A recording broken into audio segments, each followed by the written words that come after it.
Assalamualaikum warahmatullahi wabarakatuh. Selamat sore, Shalom, Om Swastiastu, Namo Buddhaya, Salam Kebajikan, Rahayu. Yang saya hormati teman-teman yang ada di ruangan ini dan teman-teman media. Pertama, terus terang saya cukup kaget meskipun sudah banyak yang membicarakan, tapi terus terang saya tidak pernah berpikir atau membayangkan menjadi menteri, karena ini kepercayaan Bapak Presiden dan Bapak Wapres, dan ini untuk saya mengabdi untuk negara, maka saya matur nuwun kepercayaannya oleh Bapak Presiden dan Bapak Wapres serta tentunya seluruh bangsa Indonesia. Yang kedua, program kami adalah yang pertama adalah perbaikan data untuk data-data penerima bantuan. Kami akan kerjasama dengan Kementerian Dalam Negeri, terutama terkait data kependudukan dan perguruan tinggi yang ada di wilayah masing-masing. Karena menurut saya akan sangat lebih baik kalau kami melibatkan perguruan tinggi juga di dalam implementasi kami di lapangan, sehingga output atau goal-nya bisa dilihat dan bisa kita lakukan evaluasi bersama dengan perguruan tinggi.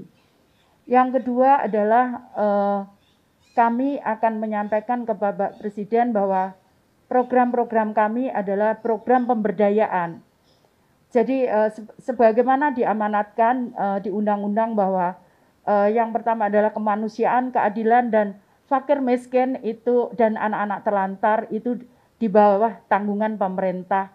Karena itu kami akan perhatian terhadap terutama terhadap anak-anak terlantar, kemudian fakir miskin, itu yang akan kami prioritaskan untuk program pemberdayaannya. Jadi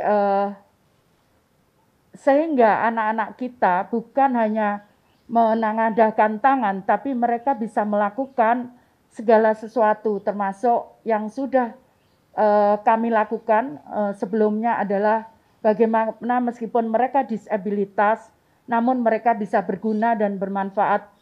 Juga anak-anak jalanan mereka bisa berguna untuk bangsa dan negara kita.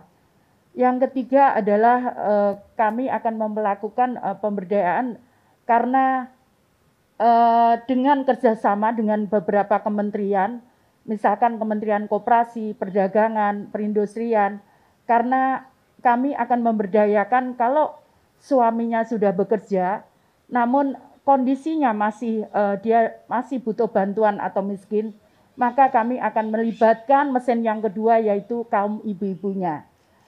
Kami akan bekerja sama dengan program yang sama.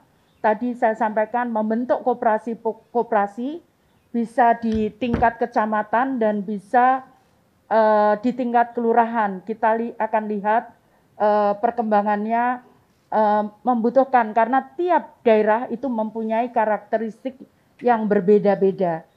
Namun kita punya pengalaman bahwa koperasi itu sangat membantu. Kemudian juga bagaimana meningkatkan income dan mengurangi pengeluaran. Itu yang kita lakukan. Jadi misalkan mengurangi pengeluaran, kita berikan program-program pertanian yang bisa dilakukan dengan cara sederhana, sehingga tentunya bekerja sama dengan Kementerian Pertanian, sehingga bisa dikurangi untuk pengeluaran. Kemudian untuk peningkatan pendapatan, maka kita akan buat program-program. Tadi saya sampaikan bekerja sama dengan kementerian-kementerian yang lain. Tentunya kalau kita bisa bersama-sama, tentunya percepatan untuk pengurangan kemiskinan dan pengurangan terutama untuk warga yang membutuhkan seperti penyandang disabilitas dan kemudian masalah sosial, itu bisa ditangani secara komprehensif dan terintegrasi. Meskipun kami harus melakukannya tidak bisa sendiri, kami harus bekerja sama dengan kementerian yang lain. Saya kira itu, dan kemudian yang terakhir tentunya untuk anak-anak terlantar. Kita ingin bahwa anak-anak semua mendapatkan hak untuk dia bisa mendapatkan akses pendidikannya. Mereka juga harus mendapatkan hak untuk kesehatannya. Karena itu kami juga akan bekerja sama dengan Kementerian Kesehatan untuk bagaimana mengelola kesehatan yang kita berikan bisa mempunyai hak untuk warga memang yang penyandang permasalahan sosial. Itu yang harus kita tangani secara bersama-sama.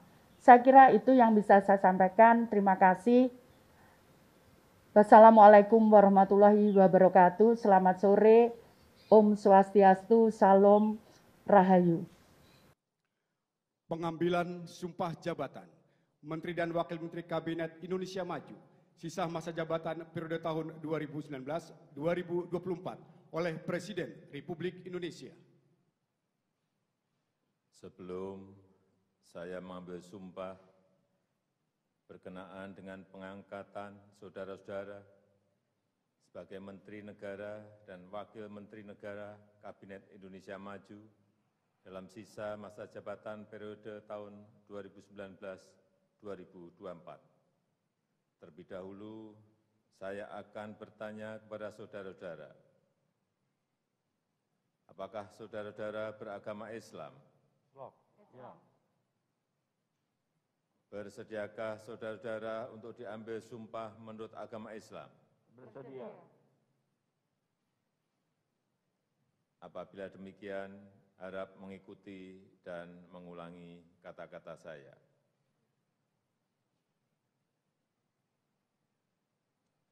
Demi Allah saya bersumpah. Demi Allah saya bersumpah. Bahwa saya akan setia kepada Undang-Undang Dasar Negara Republik Indonesia Undang-Undang Dasar Negara Republik Indonesia tahun 1945 serta akan menjalankan segala peraturan perundang-undangan dengan seluruh-seluruhnya demi dharma bakti saya kepada bangsa dan negara. Bahwa saya dalam menjalankan tugas jabatan akan menjunjung tinggi etika jabatan, bekerja dengan sebaik-baiknya, dengan penuh rasa tanggung jawab. Rohandiwan dimohon kembali ke tempat semula. Senin siang sekitar jam 3 karena saat itu saya sedang webinar Hari Ibu, dan kemudian beliau menyampaikan Bu Risma diminta besok ke istana. Jadi Selasa pagi saya sudah di Jakarta, dan kemudian disampaikan oleh langsung pertemuan jam 3. Nah, yang perlu saya sampaikan adalah bahwa Kementerian Sosial ini yang diperintahkan oleh Bapak Presiden, yang pertama ini yang sangat urgent adalah bagaimana realisasi bantuan untuk yang triwulan 4 dan nanti awal tahun 2021 Januari itu minggu pertama harus bisa keluar, karena ini juga berkaitan dengan pergerakan ekonomi nasional. Karena itu kami harus kerja keras sehingga minggu pertama bulan Januari yang untuk 2021 bisa segera tersampaikan oleh kepada penerima bantuan. Yang berikutnya adalah, yang kedua adalah pemberdayaan. Jadi selama ini kita mencoba bagaimana bantuan itu kemudian mempunyai implikasi atau mempunyai dampak langsung yang terukur kepada kesejahteraan masyarakat. Artinya bahwa memang ada mekanisme pembinaan yang harus kami lakukan. Nah, kami tidak bisa sendiri tentunya. Kami akan gandeng gubernur, kepala daerah, dan utamanya adalah para perguruan tinggi dari perguruan tinggi setempat yang mengetahui persis bagaimana permasalahan-permasalahan di daerahnya.